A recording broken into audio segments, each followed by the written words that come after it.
to me and the children, because the children asked to come home every visit. When do I get to come home?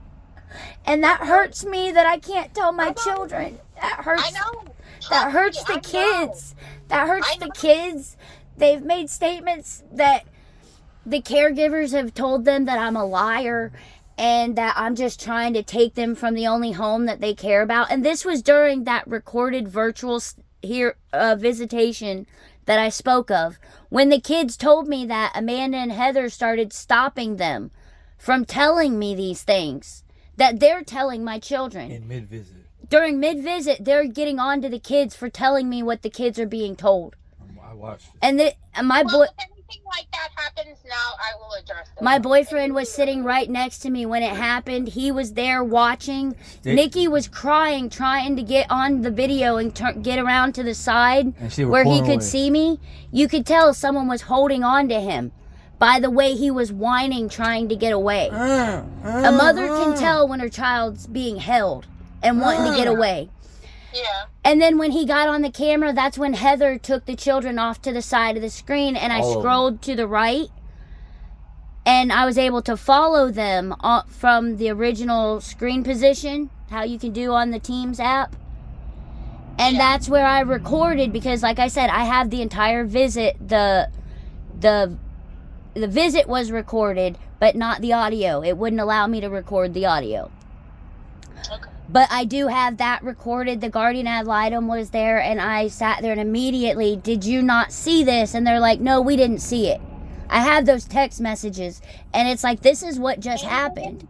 You never know. And I see, you never know. And Maybe they didn't see it, but that's something that... Shavante stood up in court on the 22nd and said that she grabbed Nikki because he was on a bike. And it's like, he wasn't on a bike. Now he's they're saying that he was punching somebody. And stories keep changing. And I watched most of it, and I seen her literally grab him, and like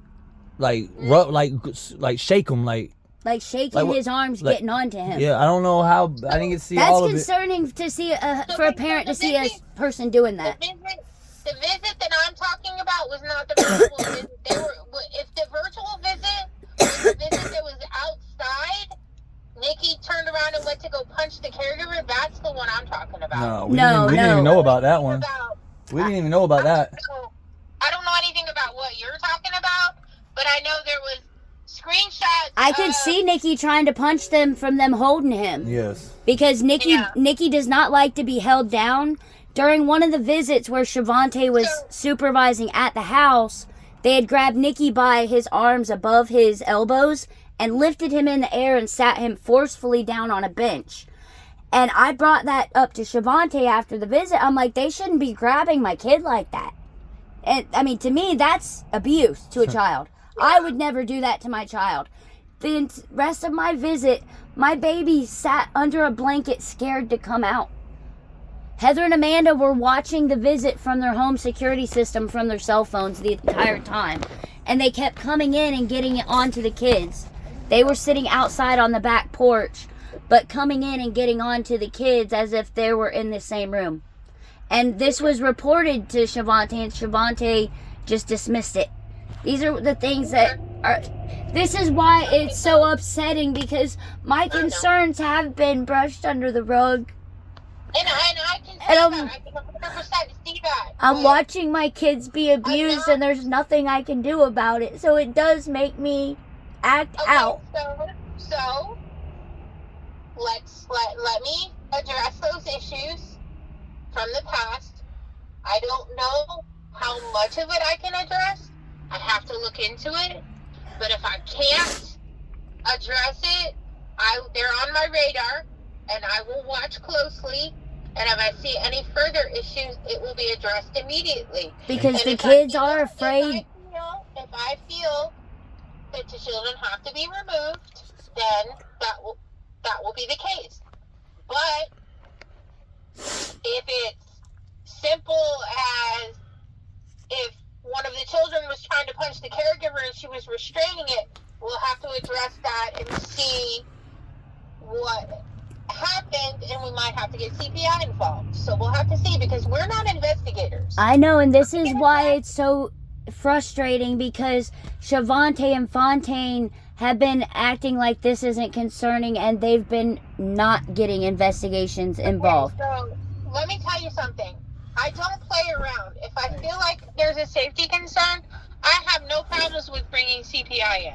And I'm glad you say that, because I have faith that if you would have been in that staffing, that it wouldn't have just been me reporting to CPI about them admitting to recording my daughter. Correct. I probably would have as well. But let me tell you something. I will play around with safety. If I feel like the kids are not safe, I will report it. And I will talk to you about it. I'm a good communicator. I will communicate with you. It's just my older kids, when they were with Amanda during the CPI, when they were put with Amanda in 2012, which was like 14 years ago, Amanda gets very frustrated. She's very OCD. And these are things that I've been wanting to bring up to my kid's doctor, because I've been watching my children change. My 3-year-old gets OCD now about anything getting on his clothes. The caregivers, they get real OCD about the kids getting food on their clothes, to the point they make the kids take their clothes off when they eat. They're not allowed to wear their clothes, and it's like, that's something that has irked me since the beginning of this. It's like, they shouldn't have to undress themselves to eat. That's a dignity issue. Well, especially if there's a girl in the room, I'm not too crazy about that. We'll address that if that's what's happening. Like I said, you're giving okay, so let me put it to you this way. You're giving me this information, that's allegations you're making against the caregiver. I will address these issues with the caregiver, and if I see that it's a safety concern, then I will take it to my supervisor, and then we will go down the proper channels, and if we need to... Well, I know Nicole Beltz is aware, because when the caregivers began kissing my daughter during that staffing, it was brought up about them kissing my daughter.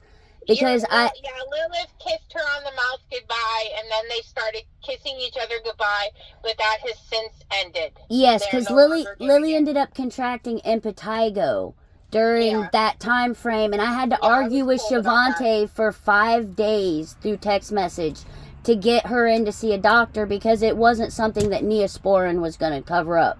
Neosporin and chapstick, it required antibiotics. And I literally had to argue through text message for 5 days to get my daughter medical attention, because they were arguing that she didn't need it. The moment I seen that outbreak on my daughter's face, as a parent, if I would have been allowed, I would have taken my daughter immediately to the hospital emergency room to figure out what was wrong. That would have been my actions as a parent, but I was prevented from getting my child medical attention by case management. Because legally you can't. Actually, I can. I can take her with the case manager who was present. You can take her with the case manager if you have to. If you can go 2 hours to Citrus County. When I saw my daughter with that rash on her face, it was at the park in Lakeland. Shavante and Tristan had transported the children to the park in Lakeland. This was during the beginning of November, if I'm not mistaken. And I don't know what happened with that. I have to look into it. It doesn't sound like it was life-threatening, so maybe they didn't take it as serious. Well, impetigo is a seriously contagious bacteria. Let me finish. I don't agree with them waiting 5 days, but I don't know the true side of what happened with that. I don't. You know, you got to remember one thing, like I told you. There is more than one side to everybody's story.